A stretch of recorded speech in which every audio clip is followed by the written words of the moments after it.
Yes news में आप सभी दर्शकों का स्वागत है। मैं आपके साथ इलियास बड़ेखर। आइए देखते हैं आज की खबर क्या कहती है।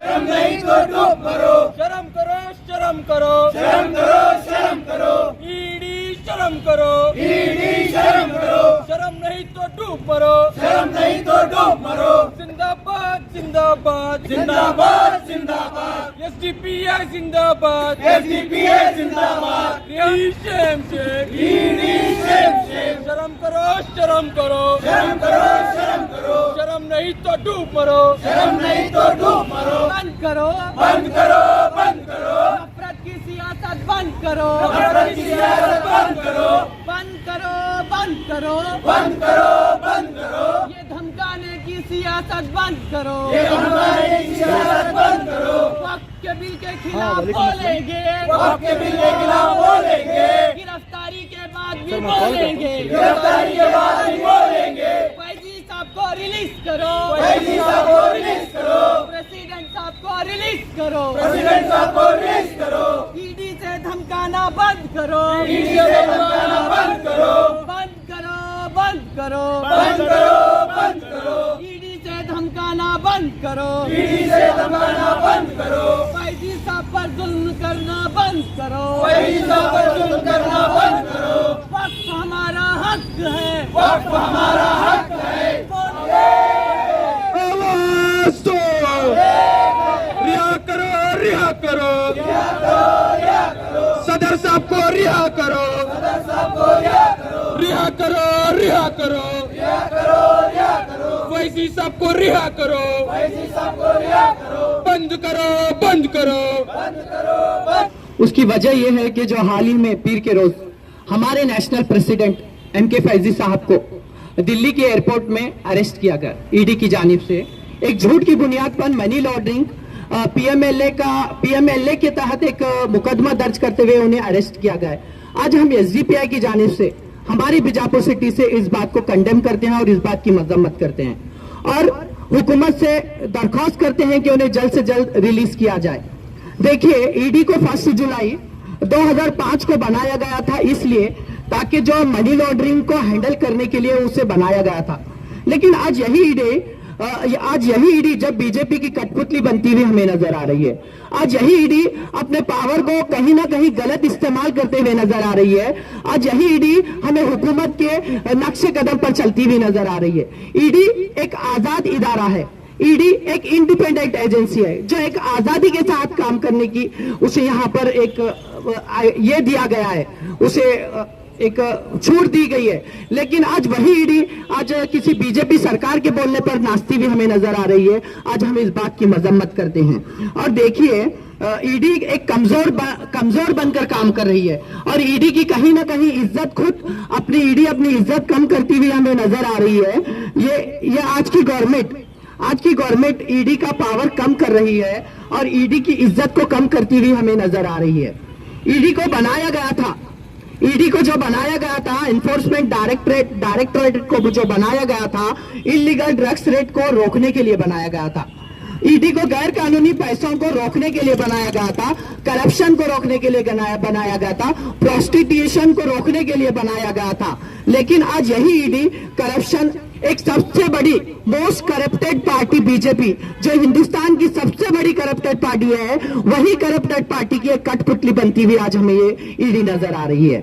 देखिए, आज अगर कोई ज्यादा सच बोलता है, अगर आज के दौर में कोई अगर ज्यादा सच बोलता है, अगर कोई ज्यादा हक की बात बोलता है तो उसे अरेस्ट किया जाता है, उसके ऊपर ईडी को छोड़ा जाता है, उसके पीछे एनआईए को लगाया जाता है, उसके पीछे सीबीआई को लगाया जाता है, उसके पीछे एसआईटी को लगाया जाता है।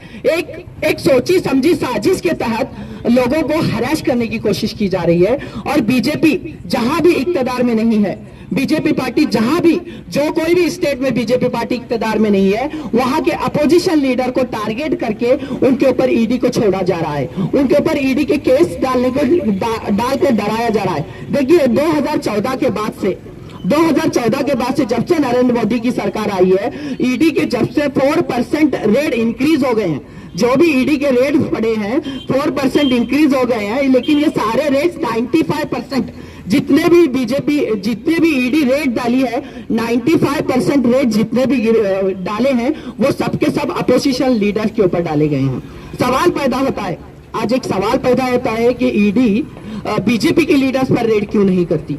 आज एक सवाल पैदा होता है हमारे जहनों में, बीजेपी, हालांकि बीजेपी हाउसिंग लोन स्कैम में बीजेपी के लीडर्स का हाथ है और एडमिशन स्कैम में बड़े बड़े बीजेपी के लीडर्स का हाथ है, उज्ज्वला योजना स्कीम में बीजेपी के बड़े बड़े लीडर्स का हाथ है, फेक करेंसी प्रिंट कराने में बीजेपी के बड़े बड़े लीडर्स का हाथ है, मेडिकल कॉलेजेस के फीस में बीजेपी के बड़े बड़े लीडर्स का हाथ है। इतने बड़े हाथ रहने के बावजूद भी, इतने बड़े स्कैम्स होने के बावजूद भी आज बीजेपी के ऊपर कोई भी ईडी एक्शन नहीं ले रही है। 2004 से 2014 के बीच में 112 रेड्स किए गए और फिर 2014 से लेकर 2023 के बीच में 3010 ईडी के रेड किए गए हैं, लेकिन ये रेड सारे के सारे अपोजिशन लीडर पर किए गए। मोदी की वो एक बात मुझे याद आ रही है, मैं थोड़े पॉइंट्स बोलकर मेरी बात को खत्म करता हूं। मोदी की मुझे वो एक बात याद आ रही है, मोदी ने कहा था कि 2014 से पहले ईडी यूजलेस थी, ईडी बेकार थी, 2014 के बाद ईडी काम में आई। उन्होंने कहा कि ईडी 2014 के बाद काम में है। बिल्कुल आपने सच कहा था मिस्टर नरेंद्र मोदी जी। हालांकि सही बात है कि ईडी 2014 के बाद ही अमल में आई, ताकि आपके बोले हुए रास्ते पर चले, ताकि वो आपके नक्शे कदम पर चले, ताकि आप जिसकी तरफ इशारा करते हैं उसके घरों पर रेड की जाए, ताकि आपके इशारे से एसडीपीआई के लीडर्स के घरों पर रेड की जाए, रियाज फिरंगी पेट के घर पर रेड की जाए, एमकी फैजी साहब के घर पर रेड की जाए, एसडीपीआई के नामवर लीडर्स के घरों पर रेड की जाए, अपोजिशन के मजबूत लीडर्स के घरों पर रेड की जाए। ये हेमंत बिस्वा जो आसाम का चीफ मिनिस्टर, उसके घर पर भी आज तक रेड नहीं की गई। हालांकि इतना बड़ा स्कैम करने के बावजूद भी रेड की नहीं गई। ये गिरफ्तारी, ये जितनी भी गिरफ्तारियां हो रही हैं, ये जो एमके फैजी साहब की गिरफ्तारी हुई है, ये एक हमारा जो एक एहतजाज चला है, जो वकफ को लेकर एसडीपीआई ने एक लड़ाई जो छेड़ी है, जो जद्दोजहद एसडीपीआई ने जो छेड़ी है, उस आवाज को ये रोकना चाहते हैं, उस आवाज को ये कम करना चाहते हैं। लेकिन मिस्टर नरेंद्र मोदी, अमित शाह, इस बात को सुन लो, एसडीपीआई के कैडर्स तुम्हारे डराने से डरने वाले नहीं हैं। एसडीपीआई के कैडर किसी जेलों में जाने से नहीं डरते, किसी की ईडी से नहीं डरते, किसी के एनआईए से नहीं डरते। एसडीपीआई के कैडर्स में, एसडीपीआई के कैडर्स में तुम जितनी बार जेल में डालोगे उतनी हमारी हिम्मतें बढ़ेगी, तुम जितनी बार हमें अदालतों में खींचोगे उतनी हमारी हिम्मत मजबूत होते जाएगी। यह आपकी साजिश है कि एसडीपीआई के कैडर्स को रोका जाए, एसडीपीआई के कैडर्स को धमका कर उनकी पार्टी से दूर किया जाए, लेकिन ऐसा हो नहीं सकता। बस इन्हीं बात जयपुर में ही नहीं बल्कि पूरे ऑल ओवर हिंदुस्तान के अंदर इस प्रोटेस्ट को बुलाया गया है, ताकि अवाम को पता चल सके कि किस कदर ये हुकूमत एक बुज़दिलाना तरीके से जो है एक खास कम्युनिटी और एक खास पार्टी पर जो है टारगेट किए जा रही है। कल हमारे नेशनल प्रेसिडेंट एमके फैजी साहब को एयरपोर्ट से अरेस्ट किया गया। ये अरेस्टिंग जिस बुनियाद पर की गई है वो बेबुनियादी है, वो बेफजूल की बुनियादें बताया जा रहा है। इससे साफ जाहिर होता है कि हमारी अरेस्टिंग पर हमारे ऊपर दबाव पैदा करने की कोशिशें की जा रही है, लेकिन ये हाईली इम्पॉसिबल है। याद रखिए, ये हाईली इम्पॉसिबल है। जितना तुम दबाने की कोशिश करेंगे हम इंशाअल्लाह उतना ज्यादा उभरेंगे। और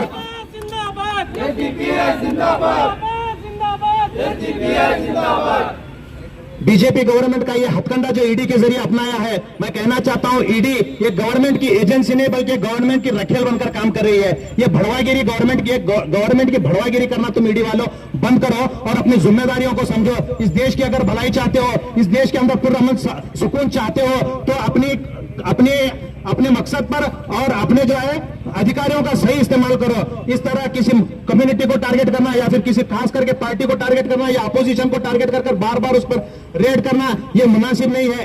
इस कदर बीजेपी गवर्नमेंट की जानिब से ये ईडी रेड इस बात को साबित करता है कि बीजेपी गवर्नमेंट एसडीपीआई से बौखला गई है। बीजेपी गवर्नमेंट एसडीपीआई से बौखला गई है और ये बौखला कर हमें जेलों में डालने की जो साजिश है तुम रच रहे हो। तुम याद रखो, जेल हमारे लिए हमारे इरादों को कम करने का रास्ता नहीं बल्कि हमारे इरादों को मजबूत करने का रास्ता है। याद रखो, जेल हमारे लिए कामयाबी का रास्ता है, जेल हमारे लिए हमारे रास्तों को आसान करने का तरीका है। तुम अगर इस कदर डराने की कोशिश करोगे, अरे हमारे एक लीडर को तुम अरेस्ट करने से हमारी पार्टी रुकने वाली नहीं है, क्योंकि एसडीपीआई एक सिर्फ पार्टी नहीं है, एसडीपीआई सिर्फ एक पॉलिटिकल पार्टी नहीं है, एसडीपीआई एक सोच है। याद रखो, तुम हमारी पार्टी को रुकावट डाल सकते हो, तुम हमारी सोच पर रुकावट नहीं डाल सकते।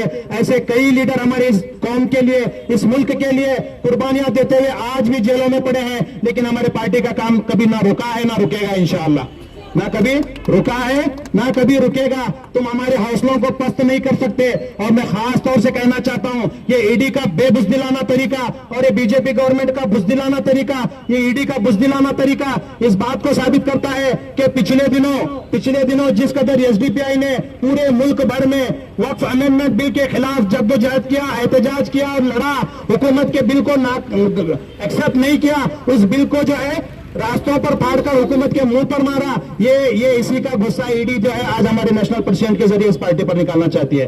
ना हमारे नेशनल प्रेसिडेंट बौखलाएंगे, ना हमारी पार्टी बौखलाएगी, ना हमारे लीडर्स बौखलाएंगे, ना हमारा कोई अदना सा कैडर मेरा इस तुम्हारे ईडी रेड से बौखलाएगा, ना ईडी से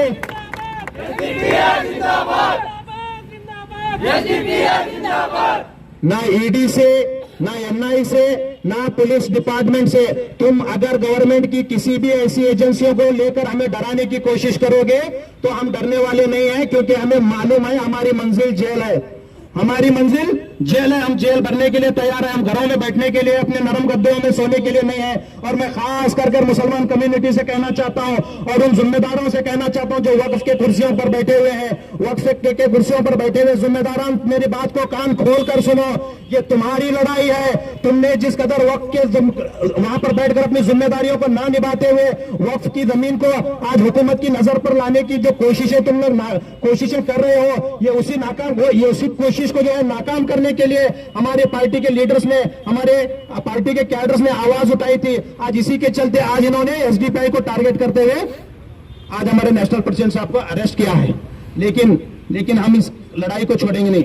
ये वक्फ अमेंडमेंट बिल के खिलाफ हम लड़ते हैं और लड़ते रहेंगे इंशाअल्लाह, हमारी आखिरी सांस तक लड़ेंगे, लेकिन इस बिल को कभी पास होने के लिए नहीं देंगे। हाँ, ये बात और है कि तुम जिस कदर खामोशी इख्तियार करे हो और जिस कदर तुम गैर कानूनी तरीके इस मामला में इन्वॉल्व कर रहे हो, हम किसी भी तरीके को खौफ खाने वाले लोग नहीं हैं। हम किसी भी तरीके को खौफ खाने वाले लोग नहीं, हम तुम्हें मुंह तोड़ जवाब देंगे।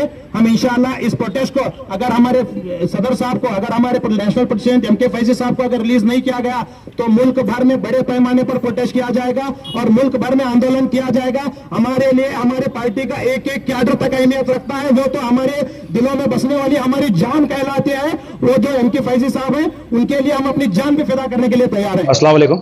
ये आज शहर बीजापुर में एसडीपीआई की जानिब से एक पुरअमन प्रोटेस्ट को बुलाया गया था। इसका करने का खास मकसद ये है कि कल रात में हमारे एसडीपीआई के नेशनल प्रेसिडेंट जनाब एमके फैजी साहब को जो है एक गैर कानूनी तरीके से अरेस्ट किया गया है, एक ईडी रेड में अरेस्ट किया गया है, जिसका मकसद तो हम सब जानते हैं, क्योंकि जिस कदर मुल्क भर में वक्फ अमेंडमेंट बिल को लेकर एसडीपीआई ने एक पुरजोर कोशिश की है, उसकी मुखालिफत की है, जिस कदर एसडीपीआई के लीडर्स और कैडर्स ने एक अपनी ताकत का मुजाहरा किया है। ये इस ताकत से बौखलाकर बीजेपी हुकूमत, इस ताकत से बौखलाकर, इस ताकत से डरते हुए जो है अपने इस एजेंसियों को, जो कि एक दलाली कर रहे हैं हुकूमत की, ऐसे एजेंसियों को इस्तेमाल करते हुए एमके फैजी साहब को अरेस्ट किया गया है। हम इसके मुखालिफत में आज एक इमरजेंसी प्रोटेस्ट बुलाए हैं और ये अगर रिहाई नहीं की गई, हमारी डिमांड है कि एमके फैजी साहब को जल्द से जल्द रिहा किया जाए। अगर रिहाई नहीं की गई तो हम इसी रमजान में इंशाल्लाह एक बड़े पैमाने पर प्रोटेस्ट करेंगे और इस मुल्क भर में आंदोलन करेंगे। ये बात ये बात जो है अरेस्टिंग की बात, ये इस बात को साफ जाहिर करती है कि बीजेपी हुकूमत जो है एसडीपीआई पार्टी से बौखला गई है, क्योंकि एसडीपीआई पार्टी का जिस कदर ताकत का मुजाहरा इस वक्फ अमेंडमेंट बिल को लेकर हम लोगों ने किया है, तो इससे गवर्नमेंट की जो है जो नाक में जो है दम हो गया है, कि उनकी नींदें हराम हो गई हैं, क्योंकि इस कदर की ताकत, इस कदर की जो है हिम्मत एसडीपीआई लेकर जिस मुल्क में चल रही है, तो हो सकता है आने वाले दिनों में बीजेपी हुकूमत ज्यादा दिन तक इस सत्ता पर टिकी नहीं रहेगी। ये बात इनको समझ में आ रही है। इंशाअल्लाह हम ऐसे ही ताकत के साथ, ऐसे ही जो है मुजाहरे करते हुए हम अपने मकसद में कामयाब होंगे और ऐसे गवर्नमेंट के किसी भी भड़वागिरी वाली एजेंसी को ना डरते आए हैं, ना डरेंगे इंशाअल्लाह, और हमारे काम को बरकरार रखेंगे। आज एसडीपीआई की जानिब से बीजापुर सिटी में एक प्रोटेस्ट रखा गया था। प्रोटेस्ट रखने की वजह यह थी कि हाल ही में पीर के रोज़ हमारे एमके फैजी साहब जो national president of SDPI party हैं, उनको दिल्ली के एयरपोर्ट में अरेस्ट किया गया। मनी लॉन्ड्रिंग केस में पीएमएलए के तहत उन्हें अरेस्ट किया गया। आज हम एसडीपीआई की जानिब से इस अरेस्टिंग की मजम्मत करते हैं और उन्हें हम डिमांड करते हैं कि उन्हें जल्द से जल्द रिलीज़ किया जाए। देखिए, एक बीजेपी सरकार जो ईडी एक इंडिपेंडेंट, एक आज़ाद तौर पर एक काम करने वाली एजेंसी आज एक बीजेपी की कठपुतली बनती हुई हमें नजर आ रही है। ईडी को चाहिए कि वो अपने पावर को समझे, अपनी इज्जत को बचा कर रखे, किसी की कठपुतली बनकर काम करने की उन्हें जरूरत नहीं। जब ऐसे डिपार्टमेंट अगर किसी की कठपुतली बनकर काम कर रहे हैं तो फिर अवाम किस पर भरोसा करे? अवाम को कैसे पता चले कि काला धन कहां से निकाल रहे हैं? देखिए कि बीजेपी का कर्नाटका में 40% कमीशन का भ्रष्टाचार हुआ, इसके ऊपर ईडी की नजर नहीं थी क्या? तो 40% कमीशन का यहाँ पर भ्रष्टाचार चलता है। और आसाम का चीफ मिनिस्टर हेमंत बिस्वा वो कहीं स्कैम्स में मुलविस है, और बीजेपी के बड़े बड़े लीडर्स एडमिशन स्कैम में हैं, मेडिकल स्कैम्स में हैं, और उज्ज्वला योजना स्कैम्स में है। कहाँ जब ये ईडी कहाँ पर चली जाती है? जब कोई एसडीपीआई के लीडर्स जो बेकसूर और इनोसेंट लोग हैं, ऐसे लोगों पर क्या ईडी की नजर है? जो करप्टेड लोग हैं उन पर ईडी की नजर होनी चाहिए। उन लोगों को छोड़कर ईडी आज इनोसेंट लोगों की तरफ, जहां पर बीजेपी इशारा कर रही है, उन लोगों पर ये आज ईडी काम करती हुई हमें नजर आ रही है। हाँ, और एक चीज, ये जो करने की एक हमें साजिश और इसकी एक प्लानिंग जो हमें नजर आ रही है कि बीजेपी सरकार जो है, जो वक़्फ़ के एहतजाज को लेकर जो एसडीपीआई ने बड़े से बड़े एहतजाज किए, बड़ी से बड़ी जद्दोजहद की, इस जद्दोजहद से ये लोग डरते हैं, इस जद्दोजहद को ये रोकना चाहते हैं, इनकी आवाज़ों को ये रोकना चाहते हैं कि किसी भी तरह से इनकी आवाज़ें रुक जाए। लेकिन ये बीजेपी के इस तरह से डराने से एसडीपीआई के ना कैडर डरेंगे ना लीडर्स डरेंगे। आखिर में मैं हुकूमत से गुजारिश करता हूं कि एमके फैजी साहब को जल्द से जल्द रिलीज। जैसा कि आप सब जानते हैं कि आप सभी का प्यार हमारे साथ कायम है, इसी तरह से हमारे इस चैनल को प्यार करते रहिए और हमारी सारी खबरों को लाइक, शेयर और सब्सक्राइब करना ना भूलिए। हमारा यही मकसद है कि आपको हर खबर जो है, जैसा है वैसा ही आपको हम दिखाते रहेंगे, ना किसी का पक्ष लेंगे ना किसी के विरोध में जाएंगे। हमारे कदम सच के साथ।